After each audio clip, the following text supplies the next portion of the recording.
Bismillah. The book that you wrote, which I have in Arabic, about fitra, iman and fitra, Shaykh Abdullah bin Bayya actually read that book and was very impressed with it. The hadith that you quoted, كل مولود يولد على الفطرة وأبواه يهودانه أو ينصرانه أو يمجسانه, that the hadith indicates that people are enculturated into customs and beliefs and traditions. But then he says, كما تنتج البهيمة بهيمة جمعاء, just as the animal is created complete or whole in its nature. هل تحسون بها من جدعة? Do you notice any mutilations that you do as humans to your animals, like cutting their ears and things like that? So it indicates that the fitra it's a wholeness in nature that's there, but the hadith also indicates that there's a whole set of other possibilities to that inherent or principial nature. And one of the things I think that's very confusing for people, in the 20th century, we've seen human nature is denied.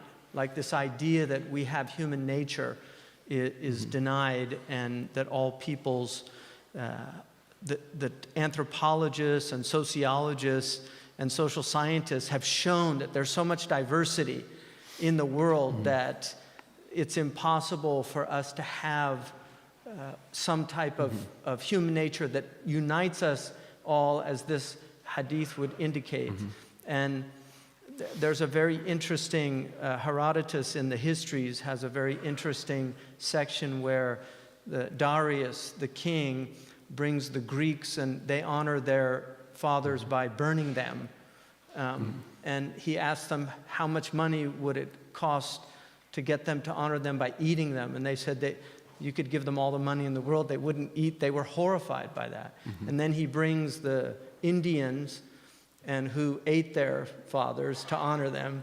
And he says, how much money to burn your fathers? And they were horrified by that. And Herodotus makes this comment about how customs are so different, even though they were both honoring their ancestors. So just in terms of how do you see this incredible diversity of human expression and the relationship that it has to this idea of a universal nature?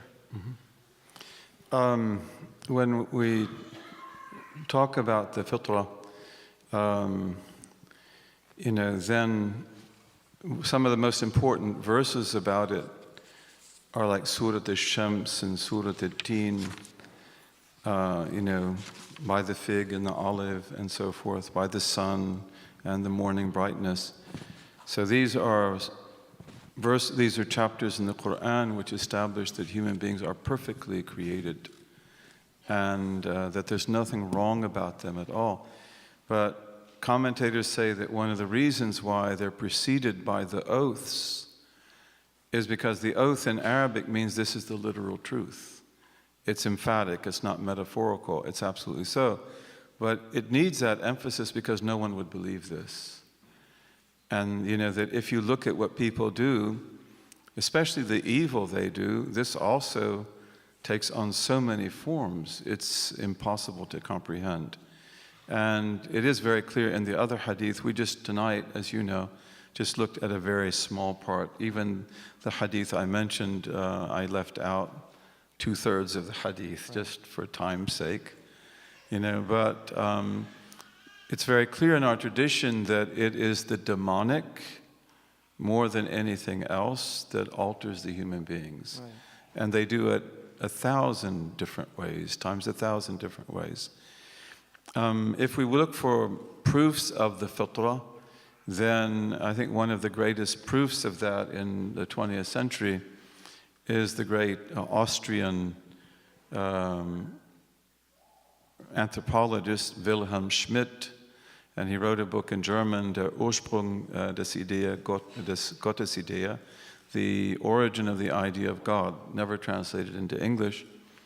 And it's 12 volumes. And This book is really amazing because he spent his life documenting all the so-called primitive religions. Primitive religions being what we call micro-religions. They're kinship groups that don't have political structures. Everything is determined by kinship.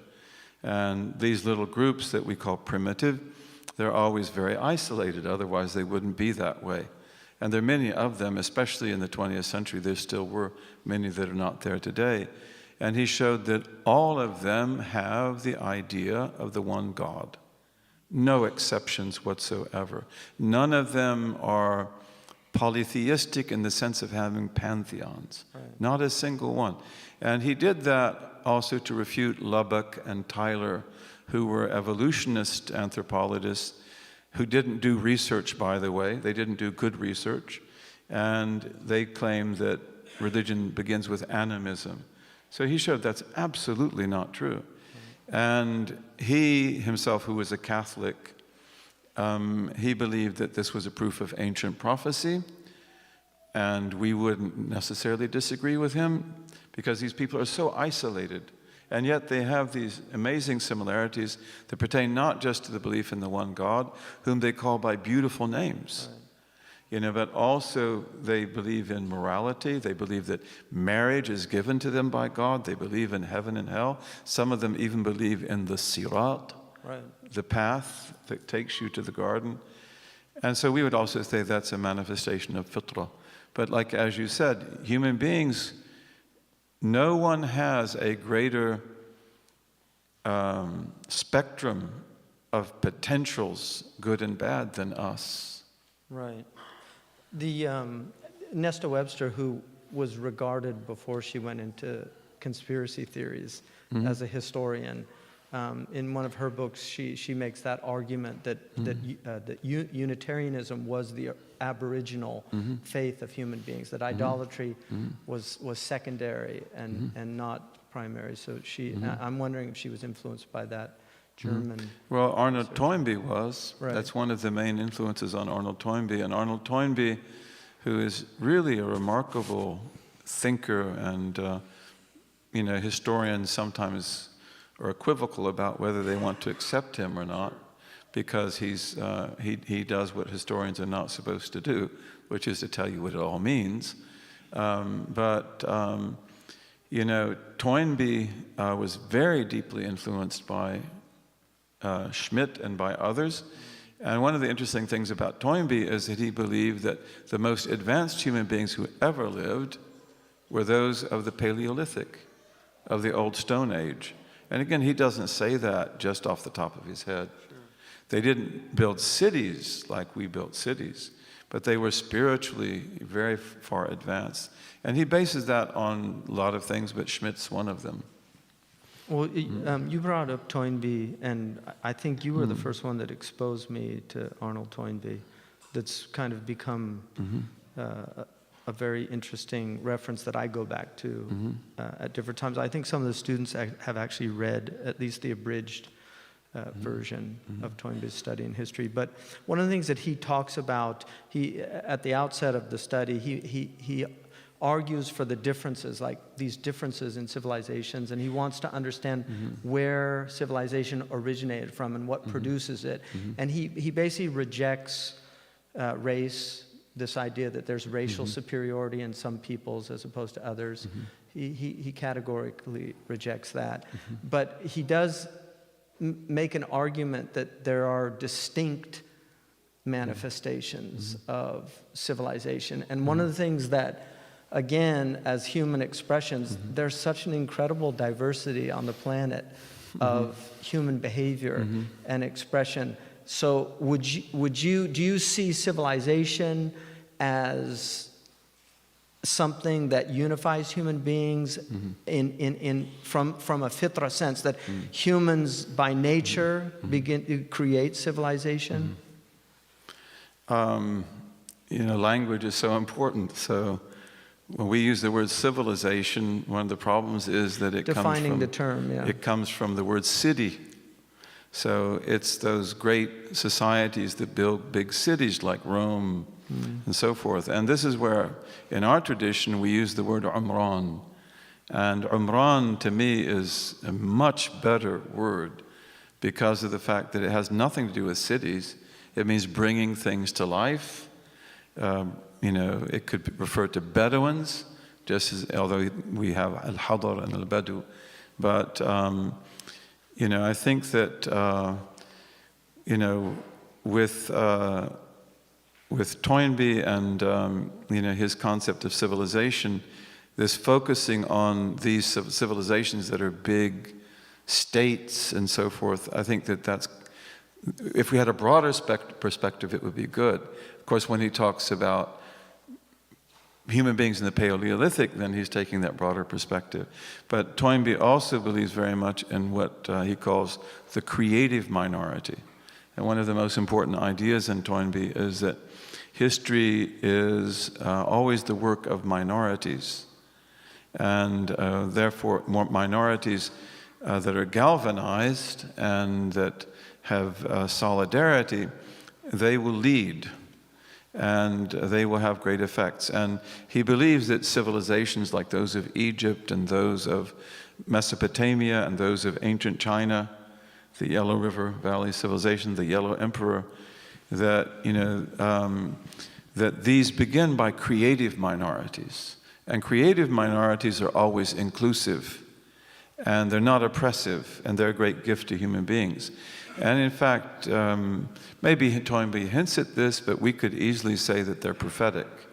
And he emphasizes the fact that to do civilizations like those of Egypt or Mesopotamia or the Yellow Valley in China is such an immense human undertaking that essentially it can't be done without a prophet.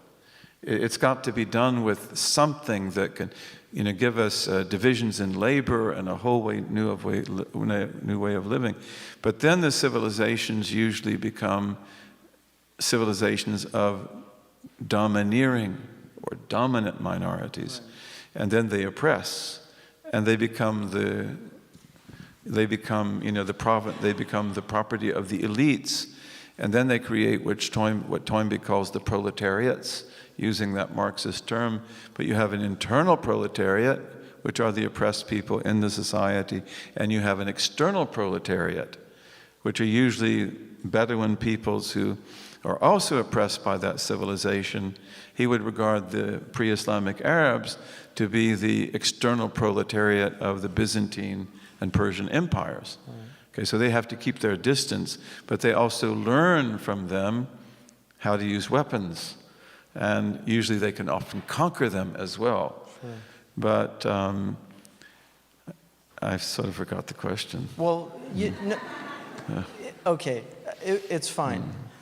Let me look at something else here that you brought up. The idea of moving, because you spoke very beautifully about the Adamic nature, and that human beings are these incredibly honored creatures.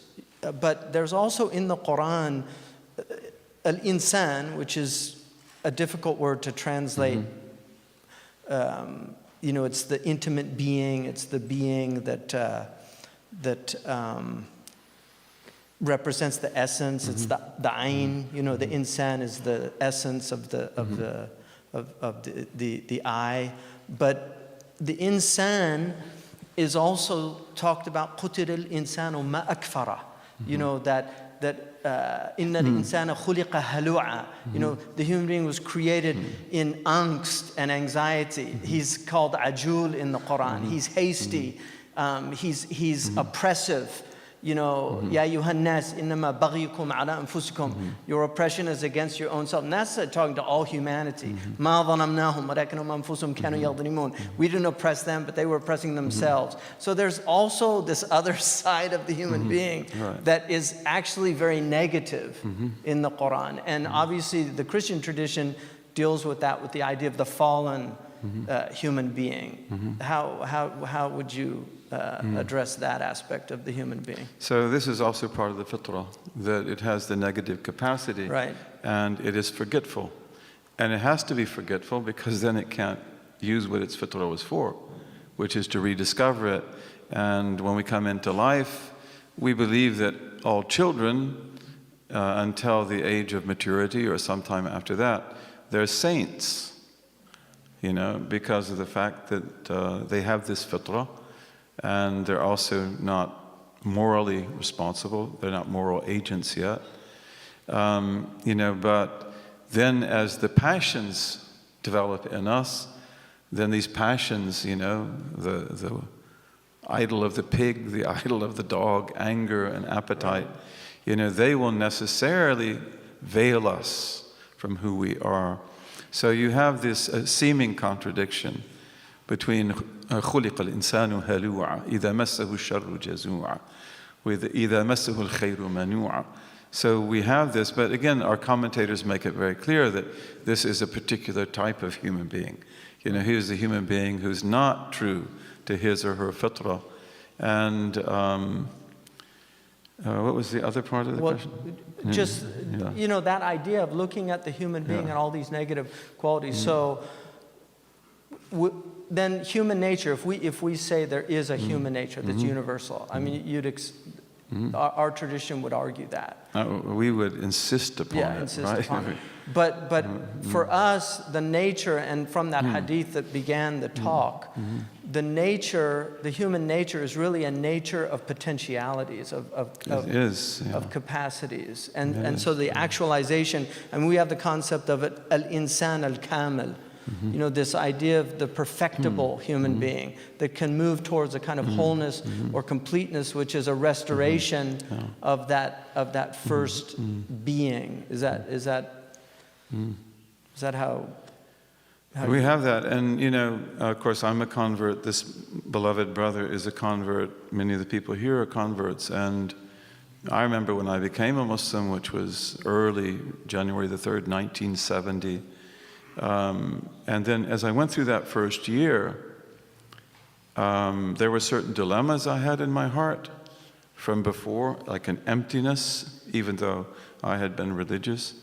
And that was filled. And then, believe it or not, you could actually see your face changing in the mirror, especially in Ramadan. Like, can I do this? Can I fast this? I've never done that in my life. And then you just see yourself changing. And so this is manifest, I think, to most people who come into the faith. And I remember when we were in Spain, Shaykh Hamza was also part of that we had a particular person come to us from the mountains. He was from Madrid. He came from a Stalinist background. He'd become a Buddhist. He was in a black suit that he could sleep in. It would keep him warm. He did his own Buddhism. And then all of his buddies joined us. And we later called him Uthman. You probably met him. And when he came to us, he was frightening. His eyes were like about to pop out of his head. Yeah. And we had a madrasa with Shaykh Hamza. I met him there. And it was an Andalusian type of school.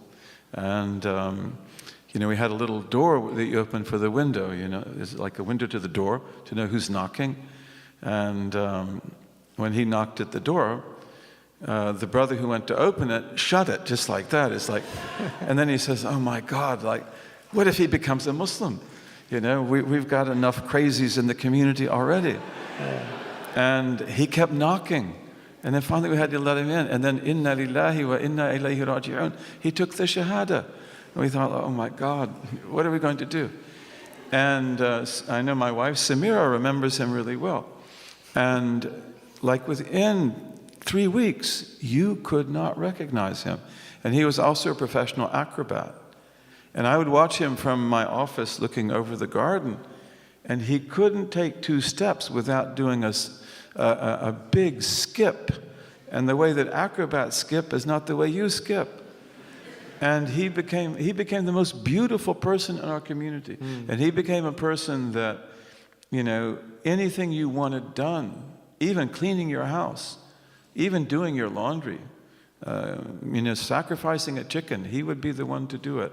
So again, one of the most important things is you can come back to the fitrah. And that's why we say the fitrah can be altered, but it can't be substituted for something else. My wife and I, when we were at Michigan, where I began to teach in 1978, we were in student housing because I was an assistant professor who's always poor. And she was also completing her education, so we were in the graduate housing. And there was a woman there who was a feminist. She was divorced with a child. She was a law student. And I don't know why, but she liked us, we liked her. And we always argued. And she's always talking. You can't get in a word edgewise. And then, one spring day, and she's talking about, that how horrible religion has been to women. And we say that women are religion's best friends, but religion's not necessarily their best friend. And, so one spring day, she was out, we were out in an open area, and her son was there. He's about 3 years old. And he was having a big time, and then he got over to where the cars were parked, on a street, both sides of the street. And there's a car coming down the street really fast. And he's going out between the cars. And then she notices him just at the last moment. What did she say? "Oh my God!" That's what she said. "Oh my God!" And the car slammed on its brakes and it screeched and there was crying and yelling. And he escaped by an inch of his life. You see, and this is what the Quran says, that anyone who calls upon God in dire need, He will answer their prayer. That was istighatha, which she did, which is coming out of what? Her fitra. But when the fitra is veiled over, it only shows itself to be what it is in times of great fear. And this was a time of great fear. I can't lose my son. And also times of great joy. And they say there's no disbeliever in the foxhole. So, but the ability of the fitra to come back, this is very hopeful for us, isn't it? And this is one of the important things about studying the fitra, because people can get so far away from it. And we can take 1,000 different paths, but you can come back to it actually very easily. Right. SubhanAllah. About women, I like that they're the best friends of religion, but religion is not always their best friend. And that's something, for centuries, women were seen that their nature was inferior to male nature. Aristotle asserts that, and that was certainly, you'll find that creeping up in both Christian and in Muslim texts. And there's a very interesting verse, I think it's in Zukhruf, about, it says, أَوَمَنْ يُنَشَّأْ فِي الْحِلْيَةِ وَفِي الْخِصَامِ غَيْرُ مُبِينٍ. And it's articulated in the masculine, and yet most of the Mufassirun, Tabari, Mujahid, most of them say it's talking about women. And it uses the mabni al-majhul, yunashsha, that they are enculturated into ornaments, ornamentation, that they're put up as ornaments, women, and then they have an inability to articulate that. It indicates essentially that it is enculturation, that there's a nurturing element, and that if you remove that, because if we say the woman's nature is inferior, like it has been asserted by many, many people in the past, then it leaves it, it's irremediable. You can't alter that fact. But if it's understood as a nurture thing, which we clearly see, especially in the 20th century, where women have been given equal opportunity to, in fact, in many ways, they're exceeding the men now at a lot of universities. I think you saw that when you were teaching in the Middle East, that the women were far superior. Were the best students. They were the best students. In fact, my whole academic career, women are the best students. Right. I mean, that's maybe even at Zaytuna. That's been our experience, I think, at Zaytuna. Men, you got to get to work. وَفِي ذَلِكَ فَلْيَتَنَافَسَ الْمُتَنَافِسُونَ. But that's a clear example of where a complete misunderstanding about these differences between male and female led to oppression even from within religious traditions, and where that was understood to be a nurture phenomenon, which I think that ayah in the Quran indicates, and I think that's why it's put into the masculine, that the same would happen to a man who was raised in that environment where he's not allowed to have his intellect nurtured because he's more an ornament for the male. Yeah, of course, when we look at the prophetic history, there was this clear cultural difference between the women of Mecca, the Quraysh, and the women of Medina, where the Prophet went in his migration. And the women of Medina were extremely articulate, and they were warriors on the battlefield. Right. And of course, they're women who live in an agrarian culture, because Medina was a huge oasis. And usually when women and men are doing the same thing, then they're extremely compatible. And that's certainly the way it was with the Medinese women. We had a Zawiya not long ago, just a few weeks ago, in Egypt. And we had our sister Maryam Shaybani. I hope she didn't mind me mentioning her name. But she actually took Hadith about women and studied them very carefully and showed how they're often misinterpreted, but that's not really the valid interpretation. Right.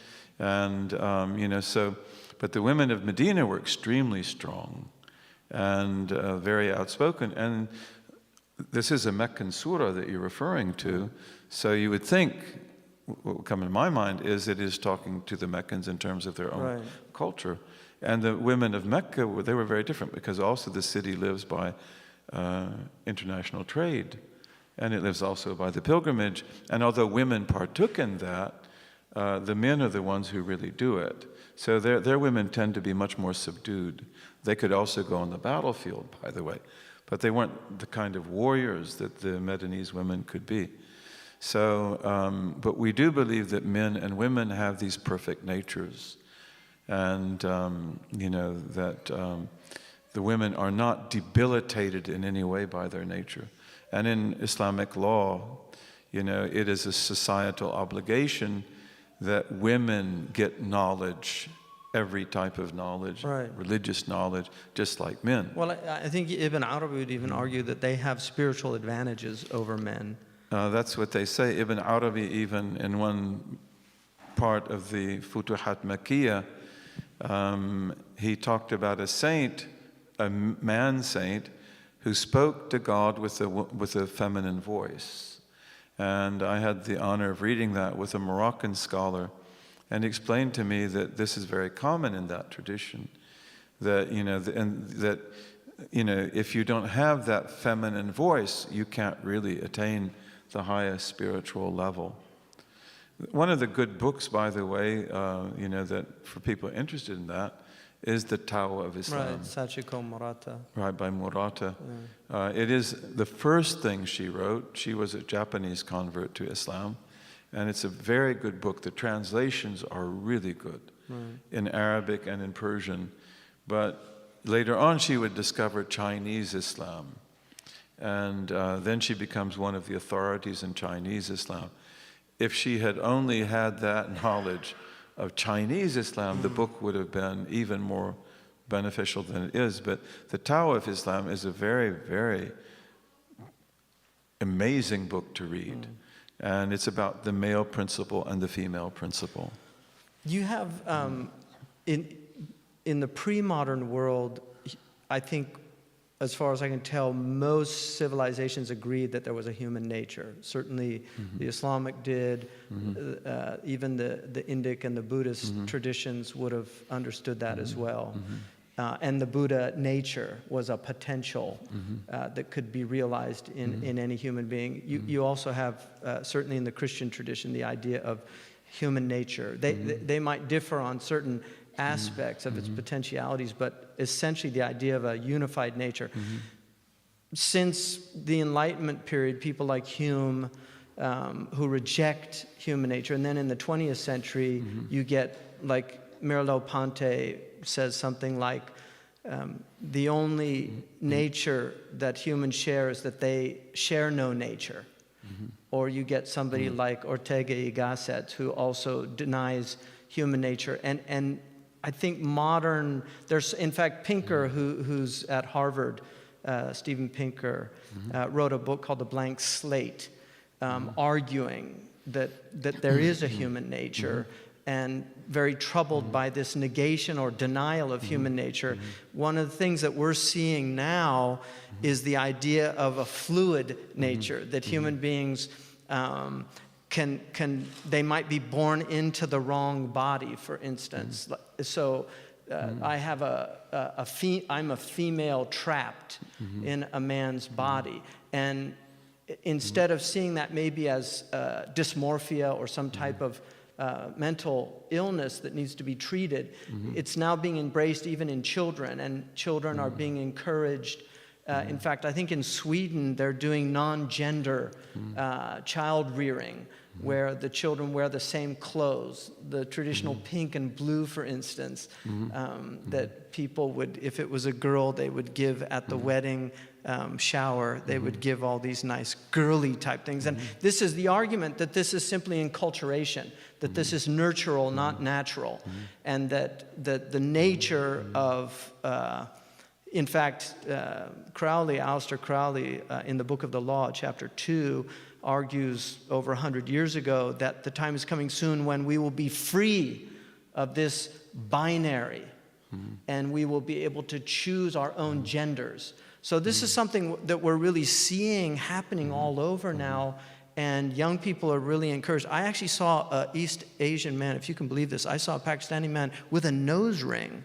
And I was amazed at that, because I think in that culture, I think maybe in some of the Hindu castes or something, I don't know. But in that culture, a man would not wear a nose ring, as far as I know. But this is kind of the throwing off of cultural decorum and this idea. How would you address that, just from this denial of human nature that we're seeing in the 20th century and the 21st century? You know, that on the level of the horizontal, which is, you know, if you live in a world where you only explain things by reference to other things like them, that's like a horizontal universe, then there is no meaning there. And there are no immutables. And there's no truth either. And atheism, agnosticism, they require a horizontal world. And once you put in the vertical connection, which is to look up to heaven and to look to first principles, the law of non-contradiction, the excluded middle, the law of identity, causality, possibility, necessity, impossibility, then you've got a tent. And then you have a structure. And then you have also meaning. So a lot of the things that we see in our time is because of this Cartesian worldview that we have, where we don't even know what's out there. We don't even know that it is out there. We can't relate to it. And, you know, so you have all these social experiments. And most of these social experiments around gender, they go back also. It's very important to study the genealogy of ideas. So that is a complex issue. Descartes is the one who gives us the concept of mind in its modern sense, and his is sexless, which is something we'd say is a fundamental mistake. And that's also important, genderless. But you have Karl Marx, Sigmund Freud, Wilhelm Reich, R-E-I-C-H, the sexual revolutions from him, and he means revolution. He means revolution, and you only win that revolution when incest is best. Okay, it's got to go there. And then you have also Herbert Marcuse. He was a big deal here in Berkeley in the 1960s, Eros and Civilization and so forth. And then you have Judith Butler. And of course, what you're talking about, as you know... Judith's right next door. Yeah. She is? She's next door, yeah. I didn't know that. I thought she was in Israel. No, she teaches here at UC Berkeley. Okay, I didn't know that. But so it's very important to know who gave you this idea, and where did they get it from, and what are their first principles. And so much of modern thought doesn't even have first principles. Right. And therefore, for us, we want to get our orientation correct. And we want to know, why do we believe what we believe? Where do we begin? How does the intellect work? Most people don't even know today what intellect is. Intellect doesn't need anything outside of itself. And of course, you've heard about that in the debunking of the syllogism and things like that, but that's not true. In any universal statement like existence and non-existence, the syllogism works perfectly because you have excluded middle. You distribute the middle term. And, so for us, and I think this is one of the great things about Zaytuna, is that we learn our tradition, where we get our ideas and how we know them. And we also learn that the West is a tradition. Right. And that these ideas don't drop out of the sky. There are certain people that are behind them, and I feel that one of the most eloquent ways to address these issues and most objective ways is look at where the ideas come from.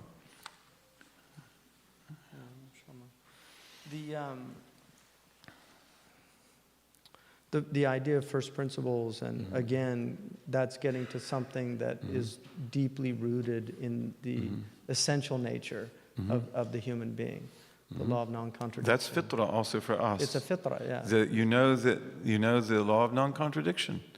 You know the law of the excluded middle. Right. You know the law of identity. You know that this is Shaykh Hamza Yusuf.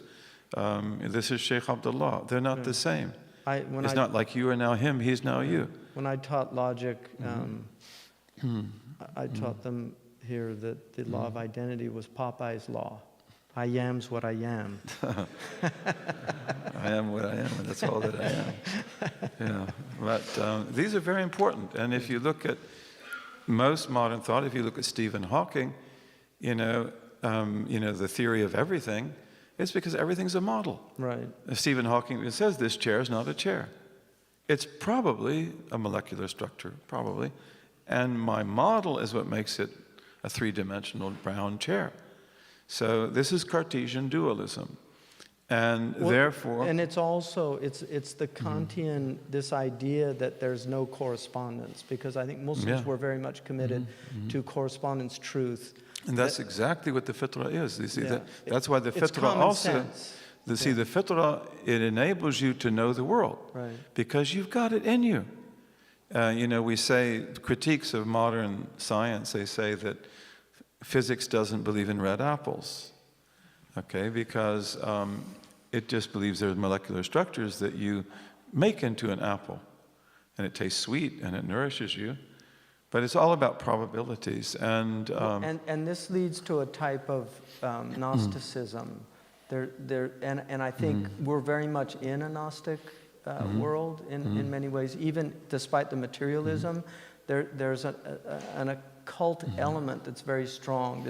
This idea that none of this is real, that we can't know reality, that this might be just simply a solipsistic worldview in my head. We've got young people now going in and shooting up people in schools, and it's a complete divorce of reality, that they're not really inflicting pain on other people. There's something, it's almost like they're in a matrix, and they perceive it as a kind of a game that they're doing. So, and that's a very demonic reality, I think, that's being, a lot of people are experiencing. And I think it's very interesting that it's very related to film and these games that people are playing, where the Decalogue, the second prohibition in the Decalogue, which, and I know you know this book, that in Amusing Ourselves to Death, Neil Postman. It's a really good book. Yeah, the second chapter where he talks about why would there be a prohibition on making graven images? This whole idea, because we've entered into a completely image-based civilization where the word is being moved. We're even speaking now in icons, in these that once you lose, when you enter into that image-based culture, you lose the ability for abstraction, for real abstraction, the ability to understand essences like the chair, to understand what makes a chair and why, despite the fact that you can have chairs that are you take a dog, the idea that you can have a Chihuahua and a Great Dane and see the dogginess that they share is amazing. Like that human beings can do that. And seeing the also human nature, despite the fact we can look at somebody in the Amazon or somebody in an Aboriginal culture that are completely different from us in their expression of their humanity, and yet we can still abstract that essential human nature and see that this too is a human being. That's being lost in people. It's, you know, the image-based culture where people are divorced and enter into this. I mean, I see it as, with no offense to people afflicted with this, but a kind of autism that, you know, the Arabs translated it as tawahhud, you know, this idea of going into the individual self and losing a sense of other. Yeah, so, you know, we get our humanity, I think, you know, from looking people in the eyes and having their companionship from our mothers, our great-grandmothers, our grandmothers, our aunts, from the men and so forth of our families. And what happens to people who are raised on video games and iPhones and things like that, and who get their, or Facebook or whatever. I remember a girl that was with us in Spain, in Rosales, who's a daughter of one of our brothers, and really amazing girl, but it's as if she couldn't even socialize with the other teens that were there. It's always her phone. It's like if you want to talk to her, send her a text. And one of our brothers in Chicago, who's a neurologist, he told me about this syndrome that they have. You probably know the name of it, I forgot. But it's like people bump their head today and they have to go see him. It's like, I have memory loss. And he said they call this some kind of a psychological disorder. Like Munchausen syndrome? Sorry? Munchausen syndrome. I don't know. But, you know, again, I'm not a neurologist, so I can't really say anything about what's what. He's the one who deals with these. Well, we grew up in a very different world. But my belief, and this is just an intuition, is that they're actually having memory loss. Right. Because it's like they're extremely weak, they're extremely vulnerable. Because, you know, whatever strength we have, in my opinion, is because, you know, we were with human beings. And these human beings gave us our humanity. And they gave us our ability to meet with trials and tribulations. And so this is, you know, one of the things, of course, that we are conscious of, we need to be very conscious of, is what does this technology do to our primordial self? Because that primordial self needs to be nurtured by other human beings who have that nature. And, you know, so this is very important in our time. And, you know, to learn to use our technology very, very intelligently and very wisely. Of course, it gives us tremendous benefits. You know, I'm able to be here because of technology. You're able to hear me because of the technology. We're being filmed on it, you know, so I don't believe that I think we should be thankful for it. You know, but at the same time, we have to know how to use it. And this is one of the things which, one of the great books on technology is Jacques Ellul. Right. This was one of our classics back in the old days. And Jacques Ellul warns about, you know, how technology sets its own rules. It goes its own direction. And I think the Jacques Ellul's book is a little bit problematic because we don't want to make people so pessimistic, right, you know, that they can't deal with the world they live in. But, you know, we have to, and this is one of the things that Ellul says, is that the massification of society is required for technology to have its march. So you have to break down significant religious and social groups who could apply principle. Right.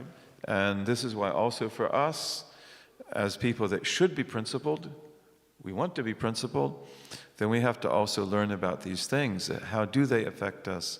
How are we going to use them? And to live in a way that's beneficial.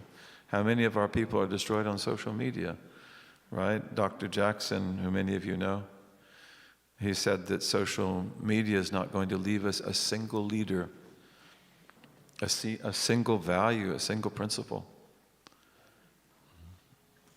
Well, also I mean, one of the problems is this idea of the neutrality of technology. And I think that's something that one of the most important influences for me on that, because you know, I've talked a lot about how I've been talking for years about the problem of image-based media, and long before this, what it's come to now, because this was pre-internet. There's a book that Zbigniew Brzezinski wrote called Between Two Ages, which he wrote in 1969. And he talks about the introduction of technology, because he was aware, they were very aware of the internet and all these things. The U.S. military has technologies that we don't even know about. And the internet, they were using the internet in the universities, I think in 1969 or 70 was when it begins. The actual first transmission was from UCLA, I think, to Stanford, and it was, they were going to put log, L-O-G, and it crashed after L-O. So it was like lo and behold. And one of the things, I saw Werner Herzog's amazing documentary on the internet. And the first half is all the positive aspects of it, how amazing it is, which it is, right? I mean, it's just like my dictionary app. I use it all the time, and it's so cool. It's so easy. It's just amazing to have it, and then to have like all these Arabic dictionaries literally in the palm of your hand. It's unreal. But the second half was on the dangers of the internet, and one of the things there's something really floored me was this lady, and I felt like, you know, Ghazali, when the thief tells him. He laughs at him when he says, "You can't steal all my knowledge. I just spent 2 years writing it all down." And the thief laughed at him and said, "What kind of knowledge is it that a thief can steal it from you?" And he said, "Antaqahu Allah, alladhi antaqa kulla shay." He knew that God made him say that. And he vowed never to, he would always memorize after that everything that he learned.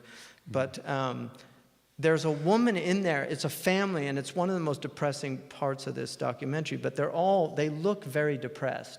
And the woman, they lost a daughter in a horrific car accident, and she had her head severed, and it was hanging off her body, but these looky-loos who drove by took pictures of it, and then they posted it on the internet, and then over time, people kept sending them to her, to the family. And here's what she said, and it really floored me when she said it, because I felt like antaqah Allah. She said that I think that the internet, I think the spirit of the Antichrist has descended into the internet, and people that are susceptible to it, it just opens up a kind of vileness. And it's just so interesting how vile people are. I mean, just cruel. There's so much cruelty. You know, one of the things I've been asking somebody from Silicon Valley, maybe an engineer here, I want a computer program that automatically erases anything done on the internet that is grammatically incorrect, because it would eliminate 99.9% of the trolls, because they always write in bad grammar. But be that as it may, there's something, I think it's in Thessalonians. I'm not sure. I think it's in 2 Thessalonians, where Paul talks about the mystery of iniquity and the man of lawlessness, the person towards the end of time. You know, and this is obviously a reference to the Antichrist, but he says the mystery of iniquity is already active in the world. And we have a tradition in our own tradition where the Prophet ﷺ said that there's no fitna that has occurred since the beginning of time, except that it's preparing for the greatest fitna, this antichristic period where people completely divert from their nature, and the fitra is really so perverted that people lose it. And so what's happening now with so many people turning away from faith, and godlessness being celebrated, and profanity being celebrated, the idea of mocking religion, which would have been so unacceptable not that long ago in most cultures in the world. Now it's something, it is the bread and butter of comedians. It's the Hollywood, everything is just really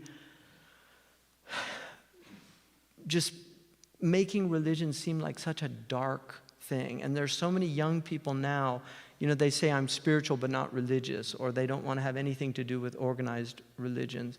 I always tell them to join Islam because we're the most unorganized religion there is. But anyway, what do you say about that? Because the Prophet said one of the signs that precedes the Antichrist is people stop talking about the Antichrist. That's right. And it seems like we're in a very anti-Christic world where. So the word that we use, of course, for the Antichrist is a Dajjal, and belief in him is obligatory. And it comes from Dajjal, and Dajjal means to lie, to confuse, to turn things upside down. Some of our scholars say that what the Dajjal does is he overturns the very principles of knowledge, so that you no longer know that what is true and what is false. And this is the age we live in, because we don't have, even like if we look at Descartes, I think, therefore I am. Okay, well, that changes the whole history of human thought, because in traditional medieval thought, existence comes first. Right. And in our tradition also, existence comes first. Yeah. And then epistemology. Right. So now for him, epistemology comes first, and then we don't really know if we exist or not. So we should say, I am, therefore I should think. Yeah. Right. Or some people say, I am, therefore God exists. But, overturning what we call immutables. Immutables are first principles. Immutables also for us are the basic principles of prophetic law, the dispensation, and the basic principles of theological truth, necessary being, possible existence. A change indicates temporality. And then the basic thawabit of suluk, of the moral path of self-perfection. So these don't change, but the Dajjal makes them change. And then you have the immutables made mutable, and this gives you the disasters, which are the ugly signs of the end of time. As the Prophet said, the slave girl will give birth to her mistress or her master. And you'll see barefoot, naked, poor shepherds vying for each other, sometimes camel shepherds vying with each other in the building of tall buildings. So you see that, but then when we look at it, we say, many people, probably most, they say that, the mother will give birth to a daughter who would treat her like a slave. And of course we see that today, and then you can see the buildings, you can go look at them yourself. One of the signs of the end of time is إِذَا بُعِجَتْ مَكَّةَ إِذَا رَأَيْتَ مَكَّةَ بُعِجَتْ كَوَاظِمْ. When you see Mecca gutted with tunnels, and you see tall buildings over the tops of the mountain, then know that the hour has cast its shadow over you. Right. You can go and see the hour doing that right now, the big tower. But they call that Burj al-Sa' too. They call it the Tower of the Hour. That's frightening, isn't it? I went to Mecca the first time in 1973. There wasn't a single tunnel anywhere. It's like, where'd they come from? But you see, then what happens is, why does the girl treat her mother as a slave, or the boy treat his mother as a slave, or as a slave that's mistreated? Because the thawabit are gone. That they don't have sound belief, they don't know first principles, they don't have the morality. Okay, so all that's, and then when that's done, then she will do whatever she wants to do. And the same thing, you look at the shepherds vying with each other in tall buildings, so it means certain thawabit have been overthrown.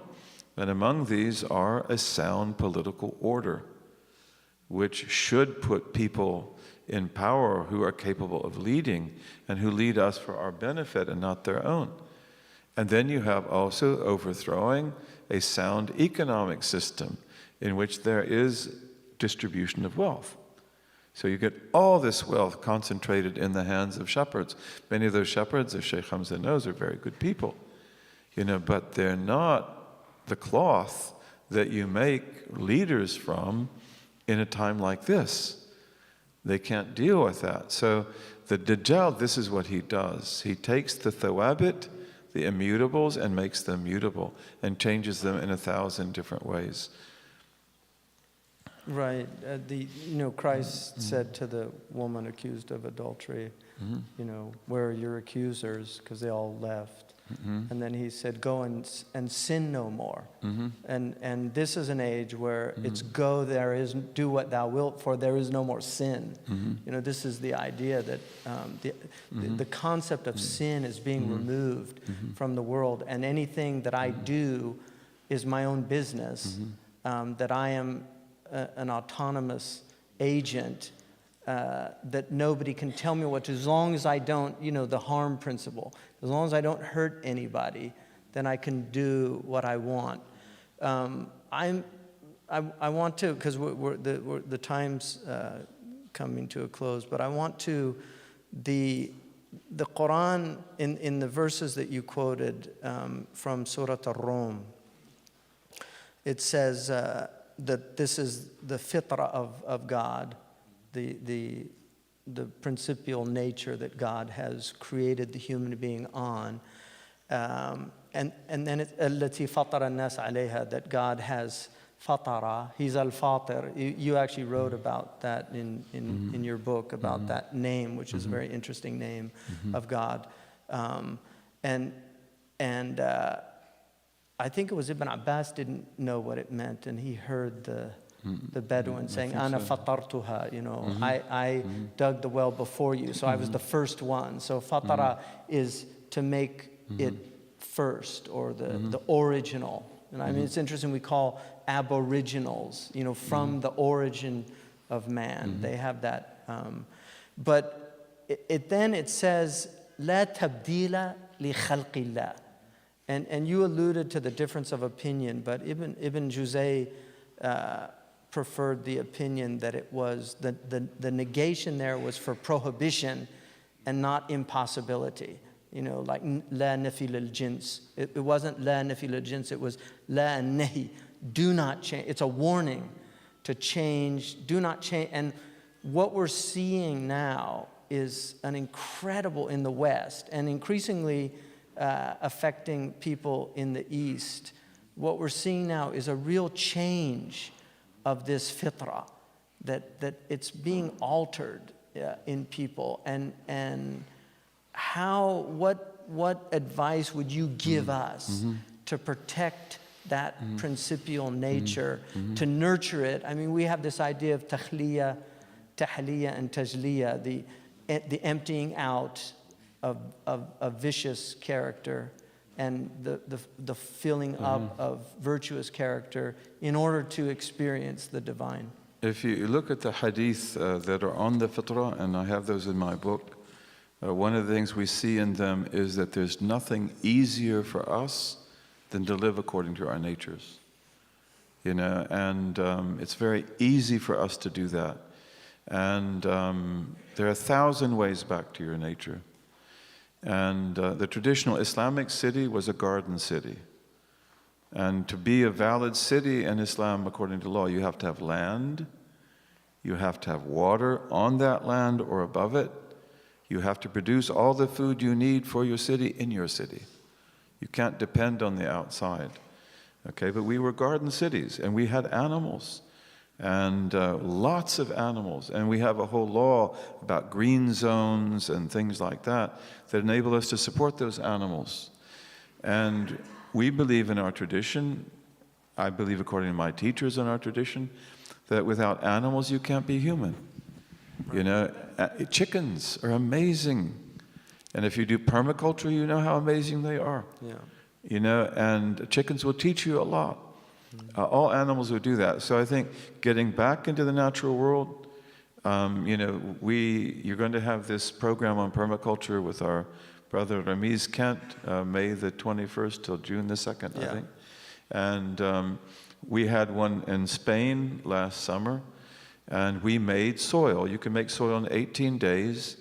You need 3 parts of carbon, which can be sticks. You need 2 parts of nitrogen, which can be green grass. And you need then something else that catalyzes it, like manure. Okay, 1 part. And then again, 3, 2, 1, 3. And you water it properly. So it's not too wet, it's not too dry. And it's steaming in 1 day. It's full of life. In order to have healthy food, you have to have living soil, not just nutrients. You know, this is one of the things they learned in the organic movement, and they learned it from Muslim India, by the way. The organic movement comes out of Muslim India. And, you know, so, you know, making soil, you know, you should be a producer, not just a consumer. Of course you're a consumer. A lot of beautiful things to consume, you know, but if you're a producer, that's a revolutionary act. You can do it in your apartment. And I think of all the things we did in that Zawiya, making the soil captivated people more than anything else. And, you know, I know of an example of a young man in Australia. He's Lebanese. He came into Australia because of the Lebanese Civil War. There are a lot of Lebanese like that in Australia, most of them from the north, from Tripoli and other areas. He felt he was treated like, you know, in a very racist way. At least he felt that way, and he didn't think he owed anything to Australia. And he actually said, "I hate this country," even though it took you in as a refugee. And he was taken out, you know, to learn about the soil, do some permaculture, plant trees. And in the act of planting a tree, you know, he put his hand in the ground, and he said that when I put my hand in the ground, everything changed. And he said, I began to love this country, and I began to feel that I'm part of it. So contact with the soil, contact with animals, contact with nature, contact with each other, with other human beings, talking, visiting. These are very important. These bring us back to our nature. There are a lot of things. I would also say martial arts. And there are all kinds of martial arts, as I'm sure everybody here knows. But martial arts do something for you. One of the big problems with males in particular is that we don't have initiations. You know, whereas in traditional societies you have initiation that enables you to move from being a boy to being a man. Women often don't need that because their biological changes are so powerful that they serve as initiations. But, you know, getting back to nature, you know, you should learn the language of nature. The Aborigines, who are incredible people, incredible culture, you know, they teach children to listen. And if a child asks a question, they say, go ask your mother. What do they mean? Go listen to nature. Listen to what nature says about this. So, and you can do that here. You have this incredibly beautiful environment. You can find yourself a sitting spot in the forest. You know, people even tell you the best ways to do that. Learn the language of the forest. Learn the language of the birds. The birds will come to look at you. Other animals will come to check you out. So these things are very good for us. You know, getting in your body. You know, getting out of, in dream time for Aborigines is being in the center brain. It's not just about dreaming. It's about being out of this analytical brain that's always worrying and always analyzing and concerned about stuff. You know, get into the center brain. So I just think it's very easy to come back to the fitra. I gave you the example of our brother Uthman in Spain. And many of us have seen this in our own lives. I mean, look at Malcolm X. You know, how this man changed so incredibly. After the pilgrimage, his voice was even different. You know, so we believe in that fitra. This is a belief. It's obligatory for us. And again, this affects the way we look at the world. That there's no one out there who is foreign to us. There's no one out there who's alien to us. And, you know, may we benefit, you know, in learning our tradition. Again, one of the great dangers of this time. And this is, you know, one of the things we have to be very conscious about in secular institutions is epistemic warfare, you know, which is warfare against your epistemology. And this is what they did to the Aborigines. Like, you're not even human beings, you're not even animals, you're like plants. You can cut down the plant, you can take away its sibling, you can take away the little plants. That's what they did. You know, but epistemic warfare means your tradition cannot generate knowledge. I spent hours with the Aborigines in Australia, and with ones who are like basically spirit doctors. Everything they say is knowledge. You know, for example, they don't have a word for health. They have a word for healing. And that's because you have to heal yourself every day. You have to get that negativity out of you, you know, that's in you. And it's just incredible. But also, you know, when we defend our tradition, it's not because, it shouldn't be, because we're romantic, not because we lament a lost past. No, it's because I know, and this man knows, and you know, that our tradition generates knowledge. Okay, so we can't allow other people who don't even know our tradition to say it doesn't. You belong in a museum, we'll give you a nice place in the museum. You did produce beautiful things. And, you know, epistemic warfare is imperialism. And a lot of our institutions are that way. They say they're liberal, but they're not liberal to anything that doesn't agree with the epistemic tradition that they have. And you're very blessed to be in this wonderful place, in this wonderful environment, some of the best libraries and minds in the world. And I really hope that this institution succeeds. And I believe it will. I'm amazed, because the last time I was here, I don't know how many years ago it was, maybe 5 or 7, but I remember coming into this place and it wasn't even used yet. But I mean, you know, this is a great gift that has been given to you. And you have great teachers, you know, many of whom I'm looking at right now. And may we continue to do this. And I believe myself that we are here to save humanity. You know, kuntum khayra ummatin ukhrijat linnas. You are the best community brought forth for human beings. Imam al-Bukhari says, khayrun nasi linnas. You must be the best of all people to all people. And people today, they really, you know, how long will this last? How long will this last? You know, like we have schools in Naperville right now that one class has in it 3 suicides. I mean, that was unthinkable in the old days. Suicide was virtually unthinkable. You have one school that has 30 suicides. This is not right. You know, these are vital signs that are being lost. And, you know, we have to bring ourselves to life, but we have to be life givers as well. And when we do that, we'll find there are a lot of good people in this society. Christians and Jews and others, you know, who are on the same page that we're on in that. And inshallah, we work together in this. It's very important. And, you know, when we do the right things like permaculture, to me, it's win-win. You know, and not only is it win-win, that you then find that some of the best people in the world, you know, you get to know them. And that benefits us a lot. MashaAllah. You know, I just, when I was in Mauritania, there was a sheikh there. His name was Muhammad Al-Amin. They called him Minu. You know? And when I visited him, I was staying in Sheikh Khatri Wal Bueba's house. And I think I was 22 or 3. And we used to go visit him. His dhikr was the Hisn al-Hasin. He used to recite it every single day by memory, the whole thing. And his dua was making dua for the ummah. Like that's what he did. But he was, I think, in his 80s at the time. And he told me, I've never wished for anything to be different than the way it was. But today I wish I was a young man so I could go with you to Marabt al-Hajj to study. And then he picked up some earth and he said, "Nasihati laka la tabta'id min hadihi. Hadi ummukum."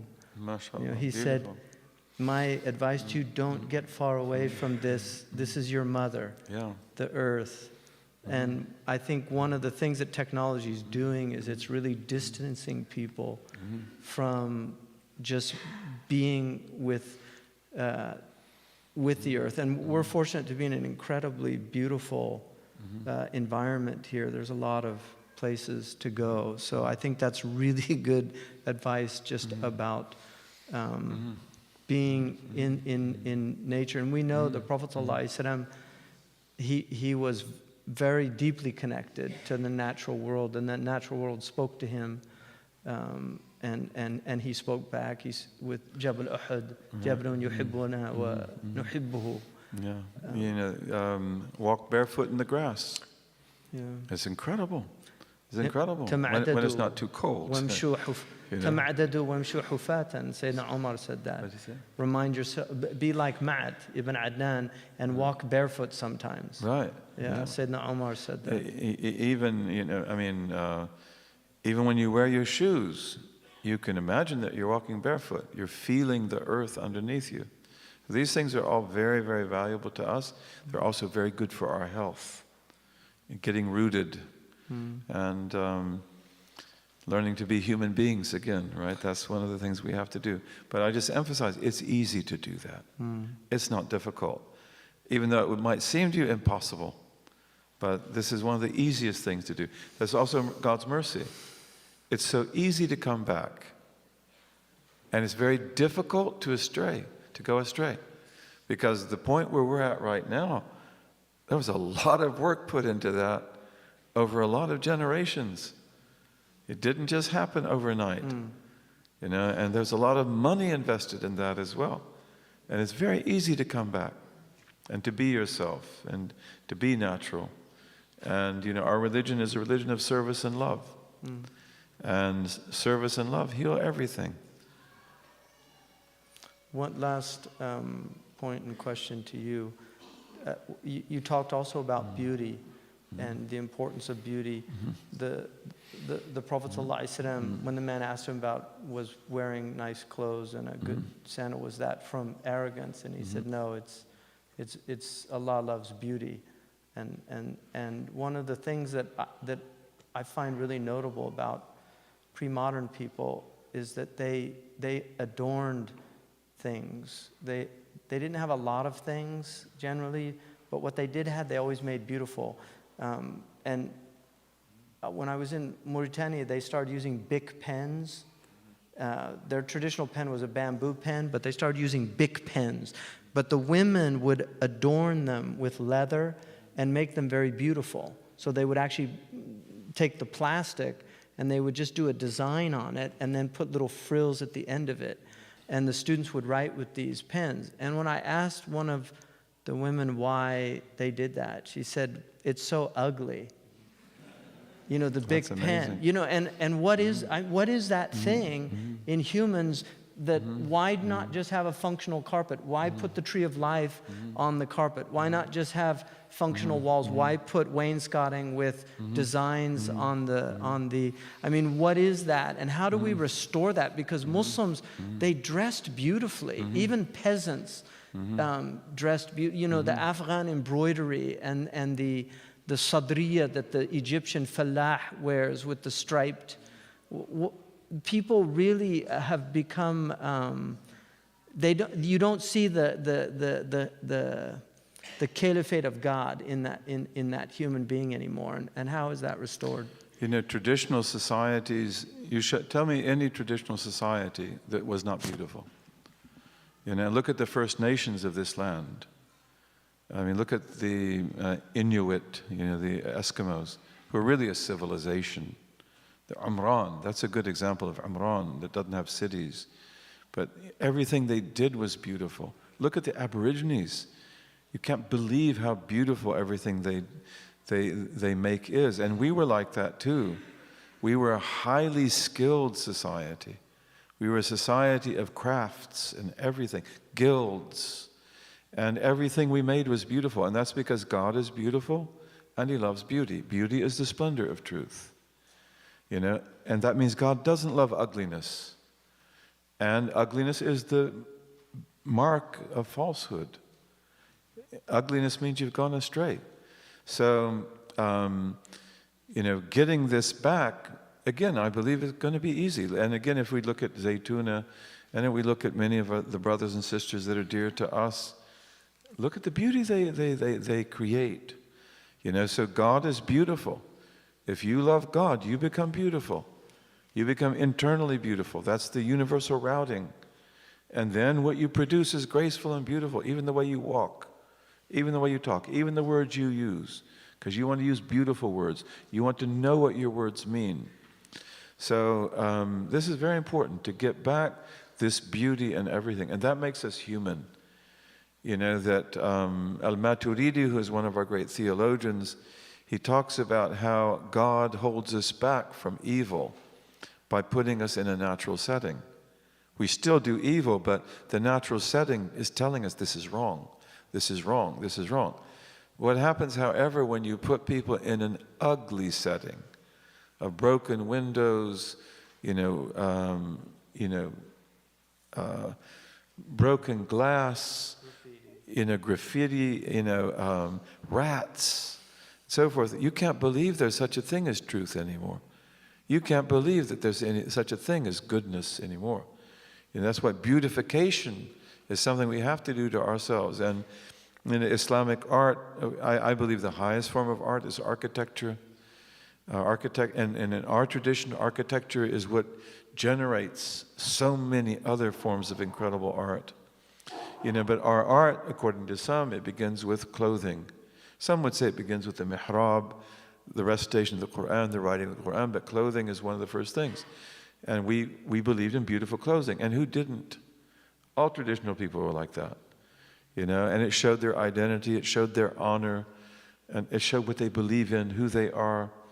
But we wanted clothing that would be beautiful. We wanted clothing that also we could pray in and not be embarrassed.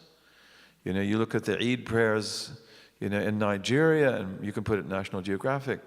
You look at us praying Eid prayers, it's like, please don't take a picture until we're, sitting up or standing up again, right? Except for the sisters. They're the ones that come off okay. Yeah. But, we wanted also clothing that would look good, clothing that also we can do ablution with easily. And we made beautiful things. And, in Pakistan, those of you who have been to Pakistan or you're from Pakistan, they have in Rawalpindi this incredible museum called Lok Varsa. And Lok Varsa in Punjabi means the tradition of the people. And I went to that museum. The woman who took me, she was one of the curators, she said, this is a question in my mind. And so she answered it without me asking it. And it's like she said, this is a museum designed to preserve the cultures of this land, not to destroy them. Because many people say that, being put in a museum is like Salatul Janazah. That's the end of your culture. So he said, we don't want to do that. And then if you go there, and you look at all these cultures in Pakistan, Punjabi, Pashtuns,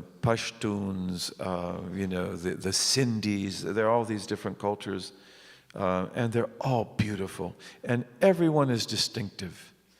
Everyone is distinctive. And they're so beautiful, it's like beyond words. Look at what the Indonesians do, what the Malays do. But this is the way we were traditionally. You go to Rosales, this beautiful retreat we have in Spain, and you have a tile which is, to me, one of the most beautiful tiles in the world. It's an Andalusian tile, but it's called the breath of the most merciful. And the colors are soft. And then you have what is called contracting square, which looks like a cross with points. And you have expanding square, which looks like, I guess, an octagon. Okay, inside, and that's the breath of the most merciful, in and out. And so how did they develop that? And it's so simple, and especially I do i'tikaf there in the last 10 days of Ramadan, if I can. And I just like to focus on those tiles, because to me they're spiritually therapeutic. Right? So this is who we were, and this is who we are, and this is who we must be. And beauty is our ihsan. Means, right? Yeah, ihsan. Beauty, making beauty. And again, one of our teachers who studied metaphysics. We talked tonight about Maibudi and Qunawi and others. These are the greatest metaphysicians. They are spectacular. But this man spent his life studying great metaphysicians. And that's not something that everybody can do. Not everybody can do rocket science. But this man, he was visiting a particular place in Pakistan, I think Bari Imam or Bulle Shah, I don't know which one it was. And he's overstayed his time. So he came out, it was late at night. And he had to be taken to his hotel. And his hotel was a long ways away. And there's nobody there. And then out of the darkness came this cart driver. And those of you who know Urdu, you know what they call that cart. I always forget. And, the cart driver, he said if you looked at him, his clothes, you could buy all of them for $1 in the market. And he was a poor man. And so he spoke to them. He didn't know Urdu, he knew Persian. He spoke to him in Persian and said, could you take me to the hotel? The man answered in Urdu. He could understand it because the languages are close. He got on the front seat of the cart with this poor man. And the man, who was he? This world is filled with amazing things. Began to recite to him from Hafiz and Rumi in perfect Persian. And he said, in those 45 minutes, I learned more about metaphysics than I learned in 30 years. So beauty is the language of truth also. And that's why, even some of the things we talked about tonight, because it's put in an intellectual vocabulary, not everybody can understand that. But when you put that into poetry, when you put that into rhyme, when you put that into art and into beauty, then everybody gets it. And beauty attracts you then to those meanings. This is why also our societies were so beautiful. And you know a lot about that. I remember going to one of the great, I think it's the Salimiyya, one of the great mosques of Sinan in Edirne, I think it is. And it's basically red, and I actually couldn't leave that mosque. It's like, this is the story of the whole universe. You see, it's like he's telling it in colors, he's telling it in symbols, he's telling it in shapes, but like, what have you done here? You see, so this pulls our souls to the truth, and ugliness does the opposite. And that's why we want to replace the ugliness with beauty. Thank you. On that note, I want to thank you, Dr. Umar, on behalf of the community here for coming this way. Also, Haja Samira for coming and supporting you. May you have a blessed trip here. The Mauritanians say, La tarabas, inshallah. May you not see any evil. I want to thank everybody for coming out tonight. May Allah subhanahu wa ta'ala bless Dr. Umar Abdullah Faruq and his family and his loved ones, and keep him safe and preserve him. Inshallah, may we benefit from what we've heard tonight. And may you all return to your homes safe and sound, and have a blessed sleep with some dream time, inshallah. May you see beautiful things in your dreams tonight, inshallah. One of the signs of the end of time is many beautiful dreams that are true. You see, because this is one of the ways that God's merciful to you, that you live in a world where so many people don't believe. So He sends you these incredible dreams. So may you have beautiful dreams, sweet dreams. Inshallah. Allah yubarak feek.